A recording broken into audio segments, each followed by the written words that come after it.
Hello, Verma ji. Yes. Yes, Happy New Year. Very same to you and happy COVID-free year, I would say. Thank you so much. ఎందుకంటే ఎప్పుడు నేను చూస్తూ ఉంటాను ఎలా wish చేస్తారని. Happy new year అని ఎప్పుడు చెప్పలేదు. Yes. This is the first time I believe. Yeah, ఎందుకంటే starting question I didn't want to upset you. Thank you. దండాలండి, దండాలు. Yeah. ఇప్పుడు అసలు రెజల్యూషన్ అనేది వర్మ నమ్ముతారా? I think so. I mean, resolution లేకపోతే I think you మాకు ఫార్వర్డ్ మూమెంట్ ఉండదు కదా. కదా. Yeah. అయితే నాకు క్వశ్చన్ అడిగే రైట్ వచ్చిందన్నమాట. Yeah. ఏంటి New Year new year resolution. Resolutions? ఏ ఇయర్ మళ్ళీ న్యూ ఇయర్ రెజల్యూషన్ తీసుకోకూడదని, ఎందుకంటే రెండో రోజే దాన్ని పక్కన పెట్టేస్తాం. పక్కన పడేస్తున్నాయి కాబట్టి. అలా తీసుకొని వదిలేసినాయి. ప్రతి ఇయర్ యాడ్ అవుతున్నాయి కానీ సబ్ట్రాక్షన్ ఎప్పుడు అవ్వాలి. అసలు ఏమనుకుంటారు ఈ ఇయర్లో ఈ చేద్దాం ఈ ఐ చేయకూడదు? Think maybe I would have thought బాగా వర్కౌట్ చేసేయాలనుకోవచ్చు ఒక పాయింట్. ఇంకా మన ఏ రెజల్యూషన్ తీసుకున్నా ఒకటి మన పట్టుదల ఎంత పని చేస్తుంది చేంజ్ ప్రతిరోజు కొత్త రోజు కొత్త ఎక్స్పీరియన్స్ వస్తుంది, కొత్త వాళ్ళు తగులుతారు అండ్ కొత్త ఆపర్చునిటీస్ వస్తాయి. సో అలాంటప్పుడు అండ్ ఆ రోజు రాత్రి పొద్దున్న తీసుకునే మీనింగ్ లేదన్న ఫీల్. ఎలా సెలబ్రేట్ చేసుకునేవాళ్ళు Varma? New year I think most of the time మోరల్లెస్ అంతకుముందు డ్రింక్ చేయడం కూడా ఆ రోజు డ్రింక్ చేస్తారు. అంతకని ఏముంటుంది సెలబ్రేషన్ అంటే మీరు మీరు మోరల్లెస్ అంతే. అంతే. డిసెంబర్ 31కి జనవరి 1కి పెద్ద డిఫరెన్స్ ఏమో ఉండదు అనేది నిజమే కదా. ఇప్పుడు న్యూ ఇయర్ అనేది మనం అనుకుంటాం ఫస్ట్ ఆఫ్ ఆల్ అన్ని ఇయర్స్ ఒకేలా ఉంటాయి. ఆ రోజు రాత్రి జనవరి 1 వరకు న్యూ ఇయర్ ఉంటుంది, సెకండ్ నుంచి మళ్ళీ ఓల్డ్ ఇయరే. అంతే కదా. ఎందుకంటే మీకు ఉన్న పరిస్థితులు 30th ఫస్ట్ ముందు ఏదో ఉంటే అయ్యే వస్తాయో ఏం అయిపోవు కదా అక్కడ. అవి వచ్చినప్పుడు మళ్ళీ ఓల్డ్ మళ్ళీ సేమ్. అండ్ కరోనా వైరస్ ఎలాంటి రిజల్ట్ ఇచ్చిందని అనుకుంటున్నారు మీరు? ఎనీ సిచ్యువేషన్ నా ఉద్దేశంలో బోత్ పాజిటివ్ అండ్ నెగిటివ్ వస్తుంది. ఒకటి unexpectedness, of course it is a dangerous thing and చాలామంది పోయి ఉంటారు, చాలామంది హాస్పిటల్స్కి వెళ్ళారు, అన్నీ జరిగినాయి. బట్ నా మటుకు నా ఎక్స్పీరియన్స్లో it did lot of positive things for me because it change నా మైండ్ సెట్లో. ఎలాంటి ఫిల్మ్స్ సబ్జెక్ట్స్ తీయచ్చు, దీని నుంచి వచ్చిన ఒక కొత్త మెథడ్ ఆఫ్ ఫిల్మ్ మేకింగ్ అని I think it made lot of plus points for me in corona virus time. Okay. And ఓటీటీకి బాగా దగ్గరైన టైం కూడా ఇదే అనుకుంటాను. ఈవెన్ డైరెక్టర్స్ కావచ్చు, ఈవెన్ ఆడియన్స్ కూడా. ఆఫ్ కోర్స్ అంటే ఆడియన్స్ బట్టి కదా డైరెక్టర్స్ దగ్గర. ట్రూ. అండ్ మీ కరోనా ఓటీటీ కాకుండా థియేటర్స్లో రిలీజ్ చేస్తున్నారు. సో ఎలా దానికి రిజల్ట్ ఎలా వచ్చింది అనుకుంటున్నారు మీరు? ఎక్స్పెక్ట్ చేసి because the film was made in very very low cost, just ఒక 2 రూమ్స్లో ఆఫీస్లో తీస్తున్నది. So in the context of that is been a very very profitable film. So corona తెచ్చిన మార్పు అంటే ఇందాక మీరు అన్నారు చాలా పాజిటివ్స్ నాకు అనిపించాయి అని. మేజర్గా మీ మైండ్ సెట్లో చేంజ్? పాజిటివ్ అనేది ఒకటి, నాకు I feel wasteful meetings, travel అయ్యి ఎక్కడికో ఆఫీస్కి వెళ్ళి బోర్డ్ మీటింగ్లు పెట్టుకుని అన్నీ చేసేది అవసరం లేదు. As long as exchange of ideas అనేది మెయిన్ పాయింట్ అయినప్పుడు ఇంట్లోంచి కూడా చేయొచ్చు, జూమ్ మీటింగ్స్ చేయొచ్చు. So I think unnecessary travel and office space అంతంత ఉండాల్సిన అవసరం లేదు అనేది ఐ థింక్ ఒక చాలా పెద్ద లెసన్ నేర్చుకున్నారు అందరూ. సో ఉదాహరణకి నేను మొన్న ఒక ఐటీ ఆఫీస్కి వెళ్తే ఆల్మోస్ట్ 300 సీటింగ్ కెపాసిటీ ఉన్న ఫ్లోర్లో 10 మంది 15 మంది ఉన్నారు. మిగతా అందరూ ఏంటంటే అందరూ వర్కింగ్ ఫ్రమ్ హోమ్ అంట. ఎందుకంటే ఎక్కడికి వచ్చినా చేసేది అదే అక్కడ చేస్తున్నారు. So I think that is saves time, mental space and concentration on work mode అనేది ఇంక్రీజ్ అయింది. సో ఈ మధ్య ఒక లేడీ బ్రూస్లను చూసాం మేము మీ ట్రైలర్స్. ఏంటండి ఎక్కడి నుంచి వచ్చింది అమ్మాయి, అంత ఎలక్ట్రిఫైయింగ్ పర్ఫార్మెన్స్. నేను చాలా బ్రూస్ లీకి నేను చాలా పెద్ద fan. So martial arts film చేసి దాంట్లో ఒక మేల్ని పెడితే especially Bruce Lee background it is very difficult to pass off అని నేను ఫీల్ అయ్యాను. So then I thought of doing it with a female. అప్పుడు నేను చాలా కరాటే స్కూల్స్ కానీ మార్షల్ ఆర్ట్స్ స్కూల్స్కి నేను మెయిల్స్ పంపాను టు లుక్ ఫర్ మన ఢిల్లీ, బెంగాల్ అన్ని చోట్ల. But I couldn't find anyone which suits. అంటే మనకి మార్షల్ ఆర్ట్ టాలెంట్ ఉండాలి, లుక్స్ వైజ్ ఒక రేంజ్ ఉండాలి, ఇలాంటి అన్ని ఆస్పెక్ట్స్ కలిసి ఉండాలి, కాబట్టి it did not work. Then unexpectedly ఒక పర్టికులర్ పర్సన్ సెడ్, పూణేలో ఒక అమ్మాయి ఉంది పూజ అని, and she's in taekwondo and what you're describing she might work అని చెప్పాడు. అప్పుడు నేను తనకి నా ప్రొడక్షన్ వాళ్ళు టచ్లోకి వెళ్ళి తను she came along with the father And when she showed me the skill, I was immediately impressed. But she was too young at that time. This happened nearly 7-8 years back. Yeah. Oh long అప్పుడు pending నేను project. yeah. Varma తన సినిమాకి ఏమేం కావాలో పక్కాగా అంజనం వేసి వెతుకుతారేమో అనిపిస్తుంది. I'm not talking about only this movie. Yeah.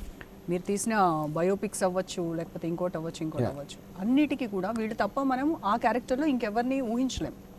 అలా ఎలా పట్టుకొస్తారు? అంత హోంవర్క్ ఏంటి?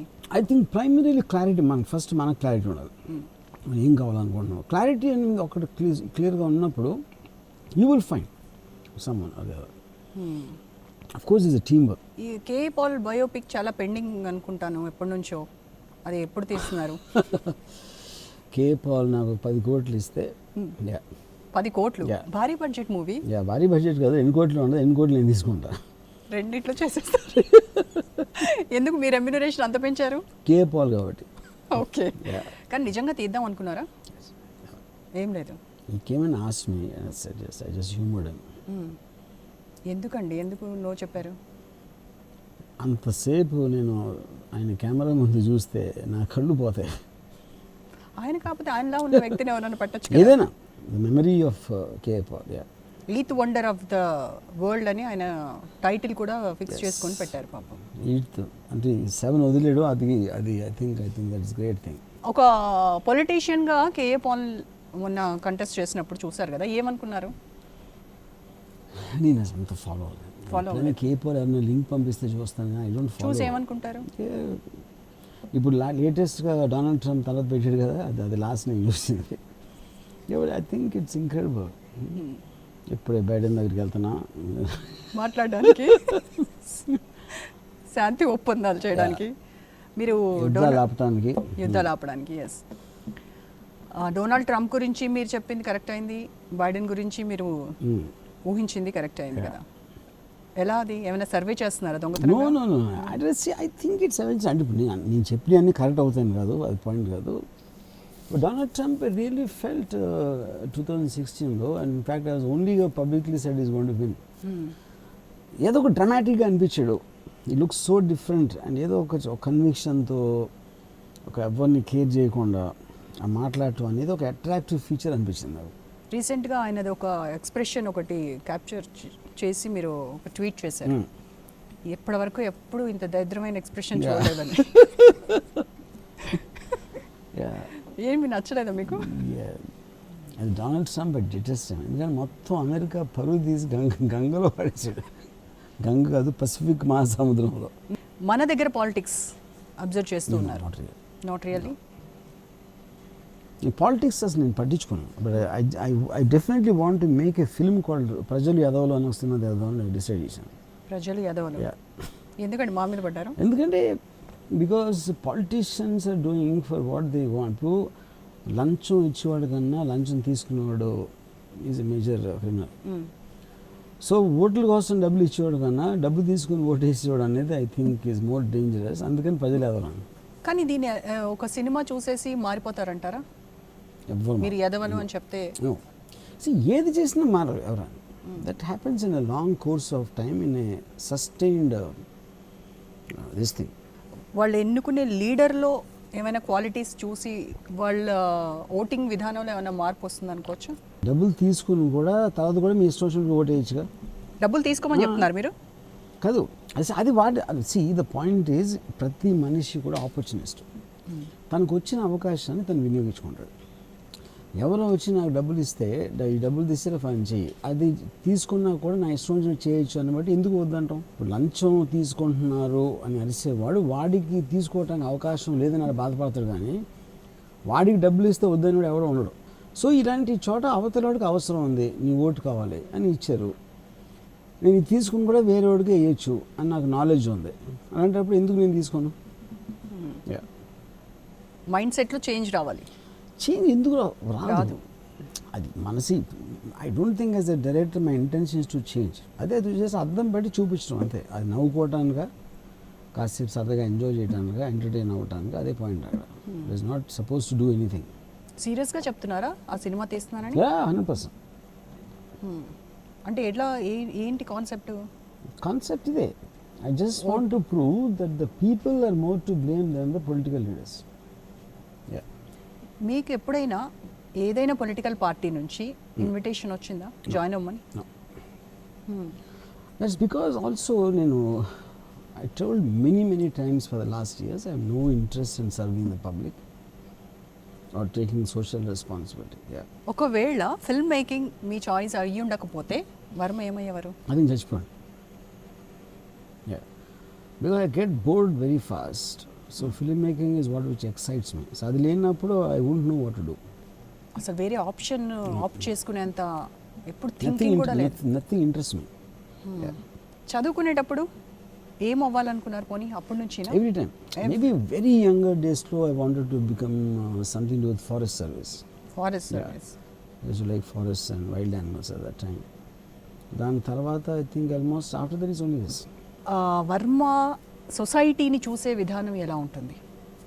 Society అసలు నేను చూడను. చూడరు. Yeah. And first of all, society is a very generalized word. I mean, I watch personalities. I watch people. Specific people who interest me. Yeah. అంటే like what? And it could be a political leader. It could be some personality. And even somebody I know. Not that they are popular people. కానీ మీరు సొసైటీలోనే ఉంటున్నారు. No. So? కానీ అన్నిటికీ నేను విరుద్ధం, నేను separate, నేను డిఫరెంట్ అని చెప్పుకునే వర్మ కొన్ని విషయాల్లో మాతో పాటే మాలాగే ఉంటారు, మాలాగే తింటారు, మాలాగే కోపం వస్తుంది, మాలాగే ఈర్ష్యపడతారు, మాలాగే అసూయలు ఉంటాయి కదా? ఇప్పుడు నేను వాట్ ఎవర్ మీకు చెప్పిన అన్ని ఎమోషన్స్లో I'm a very detach person. ఇప్పుడు నాకు కోపం ఎప్పుడు రాదు, చిరాకు వస్తుంది. చిరాకి కోపం డిఫరెన్స్ ఏంటంటే కోపం అనేది రైటియస్నెస్, అంటే మీరు నమ్మిందే కరెక్టు అని దాన్ని డిఫెండ్ చేయడానికి యూ గెట్ యాంగర్. చిరాకు అనేది it's irritation because you're being force to spend your time or energy on something which I don't want. ఒక ఈర్ష్య ఉందనుకోండి, ఈర్ష్య అనేది it's valid emotion, it is a part of humans nature. Movies impact ఎంతవరకు ఉంటుందంటారు? I don't think, అంటే ఇప్పుడు impact అనేది ఇట్స్ వెరీ స్లో ప్రాసెస్. ఏదైనా సరే impact, everything will impact you. అదొక మనిషి అవ్వచ్చు, ఒక బుక్ అవ్వచ్చు, ఒక సినిమా అవ్వచ్చు, ఒక ఎక్స్పీరియన్స్ అవ్వచ్చు, ఒక what ever, all of them will impact. But that impact is a very slow process. It won't like ఒక స్విచ్ ఆఫ్ స్విచ్ ఆన్ లాగా అవ్వదు. ఓకే. ఒక 7-8 years బ్యాక్ చాలామంది పాకిస్తానీ యాక్టర్స్ వచ్చారు బాంబేలో ఒకప్పుడు ఆ టైంలో. నేను ఫస్ట్ టైం నా లైఫ్లో పాకిస్తాన్లో కలవడం అదే. అంతకుముందు ఇప్పుడు నేను పాకిస్తానీ పీపుల్ని కలవలేదు. And it's all the ways normal people, అందరూ ఇండియన్స్ లాగా ఉంటారు మాట్లాడటం అన్నీ. And then I always use to wonder, పాకిస్తాన్కి వెళ్ళిన చాలామంది నాకు చాలా మంచి వాళ్ళు, చాలా హాస్పిటల్గా ఉంటారు, ఇండియన్స్ బాగా రెస్పెక్ట్ ఇస్తారు అని చెప్పేవారు. I couldn't believe that. ఎందుకంటే మనం ఇక్కడ కూర్చుని పాకిస్తాన్ ఇది, పాకిస్తాన్ అది అంటే వాళ్ళు ఎందుకు మనల్ని మంచిగా చూస్తున్నారని. And suddenly realise because of cinema, Bollywood అది.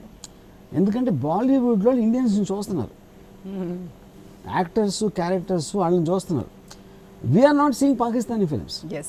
అప్పుడు ఏముంది, పాకిస్తాన్ వాళ్ళు అంటే దుర్మార్గులు, వాళ్ళు భయంకరులు, వాళ్ళు ఇది అది అని మనకు మైండ్లో పడిపోతుంది. So this is how the impact of cinema can be.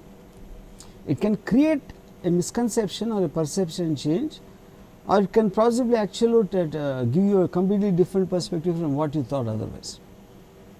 And of information aspect lo chestadu gaani I don't think it will create a character change and emotional impact. So ఇప్పుడు ఉన్నటువంటి సిచ్యువేషన్స్ ఎంతవరకు అంటే OTT కావచ్చు, లేదంటే మళ్ళీ theatres open అయినాయి కదా, open అయిన తర్వాత ట్రమెండస్ చేంజ్ మనం ఇమీడియట్గా ఎక్స్పెక్ట్ చేయొచ్చు అంటారా జనాల నుంచి? బార్స్ అండ్ రెస్టారెంట్స్లో కానీ మెట్రోస్లో కానీ ఎక్కడ ఎవ్వరు కేర్ చేయట్లేదు. Same thing will apply for theatres. థియేటర్స్లో కంటెంట్ వాళ్ళు బాగుంటే వస్తారు, బాగుండిపోతుంది. But corona is not going to make the difference. అంతే. మీరు వెళ్ళారా థియేటర్స్ ఓపెన్? నేను థియేటర్స్కి వెళ్ళడం మానేసి చాలా ఇయర్స్ అయిపోయింది. ఎందుకు? I watch it on TV. అంతే. ఓకే. లాస్ట్ థియేటర్లో చూసిన మూవీ ఏంటి? I can't remember. ఈ మధ్య కాలంలో ఓటీటీలో మీ మూవీస్ కాకుండా మిగతా కూడా చూసి ఉండొచ్చు కదా?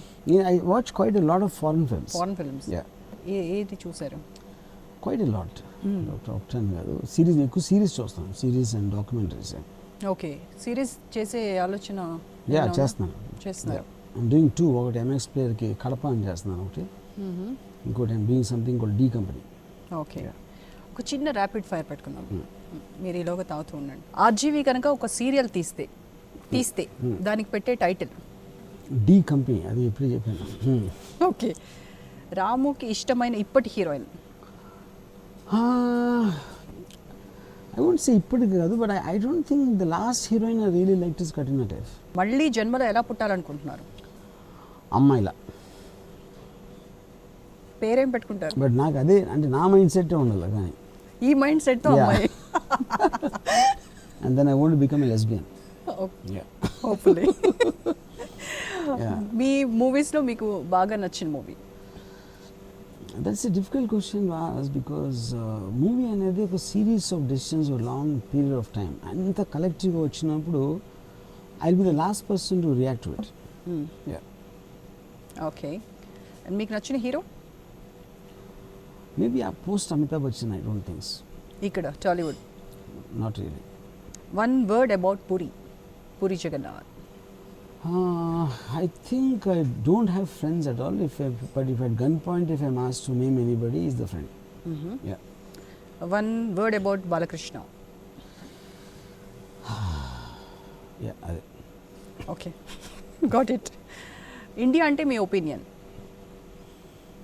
I mean, I don't react to countries because countries consist of different people. నాకు ఇండియాలో అస్సలు నచ్చిన వాళ్ళు ఉండొచ్చు, చాలా నచ్చిన వాళ్ళు ఉండొచ్చు. సో ఐ కాంట్ జనరలైజ్ అంటే అది ల్యాండా, రివరా, మౌంటైన్సా లేకపోతే ఏంటి. సో ఇండియా అంటే కాన్సెప్ట్ ఆఫ్ కంట్రీ అనేది మీనింగ్లెస్ వర్డ్ అది కంట్రీ అనేది. కల్లో కూడా ఇలాంటి ఆలోచన రావద్దు అనేది ఏమైనా ఉందా? Yeah, I think maybe me being disabled. Yeah, అసలు because I hate depending on somebody else. So disabled people obviously will have to, yeah. Okay. వాళ్ళ పట్ల కన్సర్న్ ఉంటుందా మీకు? I don't have time for concern. No. ఏదైనా party నుండి offer వస్తే, party అంటే ఇలాంటి పార్టీస్ కాదు, పొలిటికల్ పార్టీ నుంచి, వర్మ రెడీనా? No. బర్త్డే వస్తే 1 year అయిపోయిందని బాధపడే ఆర్జీవి ప్రతి న్యూ ఇయర్ని ఎలా చూస్తారు? యాక్చువల్లీ న్యూ ఇయర్ అనేది మీనింగ్లెస్ కాన్సెప్ట్. ఎందుకంటే మీకు December 31st old year, January 2nd కూడా ఓల్డ్ ఇయర్ అవుతుంది. ఉంటే పార్టీ బాగా చేసుకోవడానికి అది ఒక సాకు మాత్రమే న్యూ ఇయర్ అనేది. ఆనందం అంటే ఏంటి? Whatever makes you feel happy. దాన్ని ఆ డిఫరెన్స్ ఉండొచ్చు వేరే వాళ్ళకి వేరేగా. వర్మకి vodka, sex and making films, meeting criminals, meeting cops. 2021లో ఇఫ్ ఎట్ ఆల్ ఆర్జీవి మనసు మారి పాలిటిక్స్లోకి వచ్చారనుకోండి, సీఎం కూడా అయిపోయారనుకోండి, ఏం చేస్తారు అప్పటికప్పుడు? ఏమి చేయరు. ఇప్పుడు చేసి అప్పుడు చేస్తారు. సినిమాలో whatever I'm doing now I will do the same. And so I will be probably the worst CM or maybe the best CM. ఎందుకంటే ఆఫీసర్ని వెళ్ళకుండా కూర్చుంటే maybe the government will be better. Vodka girls new year రిజల్యూషన్లో ఒకటి వదులుకోండి అంటే RGV దేన్ని వదిలేస్తారు? ఓడ్కా. ఒకళ్ళు గొప్పవాళ్ళు అని మీకు ఎప్పుడు అనిపిస్తుంది? I mean, if they live life the way exactly they wish to live, ఇంకొకరి గురించి కేర్ చేయకుండా భయపడకుండా. ఆర్జీవిని బాగా ఇన్స్పైర్ చేసిన person? I mean, not one, but quite a lot of people. ఆర్జీవికి సంబంధించి ఒక 10 సూటి ప్రశ్నలు. హిపోక్రసీ. ఆర్జీవి హిపోక్రటా? No. కాదు. విమర్శలు ఎలా చూస్తారు మీ పైన వచ్చేవాడు? See, I look at the logic behind the విమర్శ. అంటే ఏ కారణంతో విమర్శించడానికి ఉట్టి విమర్శించడానికి తేడా ఉంటుంది. So I look at the logic. Same thing with praise also. Hurt అయ్యారా ఎప్పుడైనా? బాగా ప్రైజ్ చేసింది, ఆనందాన్ని ఇచ్చింది? I mean, see, not about me, but sometimes some people say that after seeing Ramoism or reading some book in Rasan Buku, how it changed their life or how they changed their view of looking at life. That makes me happy because the fact that my thought reached somewhere. Family పైన మీ opinion? ఒక burdensome aspect because it raises some expectations from members and then you create frustrations, it creates lots of negative things. కానీ అవన్నీ లేకుండా ఉండడం, బతకడం సాధ్యమా? Depends on the person. I'm living without my family. I'm very happy because of that. You're happy? Extremely. Miss అవుతున్న feeling No, ఎక్కడ? not at all. అస్సలు. Okay. Opportunist? Yes, I am. In what way? In every which way. I always look for opportunity. పైకి కనిపించరు కానీ publicity అంటే బాగా ఇష్టం RGV. నేను ఎప్పుడు చెప్తా, అరిసి చెప్పాను, నేను ఏది చేసినా పబ్లిసిటీ కోసమే చేస్తాను. కానీ పెళ్ళిని వ్యతిరేకిస్తారు. కానీ మరి మీ అమ్మాయి మ్యారేజ్కి వెళ్ళారు, రెస్పాన్సిబిలిటీస్ అన్నీ ఫుల్ఫిల్ చేశారు కదా. అదే కదా, ఒకసారి ఫ్యామిలీ ఇరుక్కున్నాక చేయాలి కదా. అదే అది చూసే నేర్చుకోండి. మీ వయస్సు ఎంతో తెలుసుకోవచ్చు? నో, ఎప్పుడు చెప్పారు, ఎందుకు అసలు? నాకు సిగ్గు అసలు ఎక్కడ ఎంత వెతికినా తెలుసా, ఎక్కడ దొరకట్లేదు. రియలీ? సో కానీ ఆడవాళ్ళు కదా దాచుకుంటారు. నేను స్పెషల్ అనుకోండి. Okay, you are special. I know. మీకు సెల్ఫ్ అనాలిసిస్ ఇష్టం ఉంటుందా? చేసుకుంటూ ఉంటారా? Yes, I do a lot. Okay. Change అవుతూ ఉంటారా? Yeah. Human relations, human values పైన మీ ఒపీనియన్? See, value అంటే this is very wide and general word, human value అనేది. Unless you specify something. ఇప్పుడు సొసైటీని స్ట్రక్చర్ చేయడానికి కొన్ని వాల్యూస్ మన మీద రుద్దుతారు. I look through them. You know, I believe, అంటే నాకు I believe strongly in the Ayn Rand line when she said, I live for my own sake and I will not ask anybody to live for my sake. So as long as you're self-dependent in physically, intellectually and emotionally, you don't need to cry about or care about human values. Yeah. మీరు కొన్నిసార్లు నేను తోపు, నేను rowdy అని కూడా అన్నారు. నిజంగానా? అది కూడా ఈజ్ రిలేటివ్ టర్మ్. రౌడీ అంటే నేను కొట్టగలిగే వాళ్ళకి రౌడీ, నేను కొట్టలేని వాళ్ళకి నేను రౌడీని కాదు. సో ఏ కాంటెక్స్లో ఎప్పుడన్నా దాన్ని బట్టి ఉంటుంది. ఆర్జీవిలా ఉండాలి అని అనుకునే ఫ్యాన్స్కి, మీలా నడవాలి, మీలా ఐ మీన్ మీలా ఉండాలి అని అనుకునే వాళ్ళకి ఏం చెప్తారు? ఫస్ట్ దేవుని వదిలేదు, ఫ్యామిలీని వదిలేదు, సొసైటీ గురించి కేర్ చేయకూడదు. వింటున్నారా? చేస్తారా ఇవన్నీ? ఓ అడిగేస్తుంటారు ఆర్జీవి గారు మీలా ఉండడం ఎలా అని. ఇప్పుడు మాట్లాడండి. ఓకే, నెక్స్ట్ ఏంటి మూవీస్? Quite a lot. ఇప్పుడు రిలీజ్ చాలా ఉన్నాయి. మర్డర్ ఉంది, దిశ ఎన్కౌంటర్ ఉంది, తర్వాత like truly series of D company. 2021లో పర్సనల్గా ఏదైనా చేంజ్ చేసుకోవాలని అనుకుంటున్నారా? అస్సలేం లేదు. Nothing. Not even your haircut? No. అస్సలేం లేదు. Yeah. Okay, it was wonderful talking to you. ఈ December 31st చాలా ప్లెజెంట్గా ఉన్నారు. Okay. ఫస్ట్ ఆఫ్ ఆల్ చాలా thank you so much. And I wish you all the very best, Varma garu. Thank you. And once again a very happy new year. Same to you. Thank you.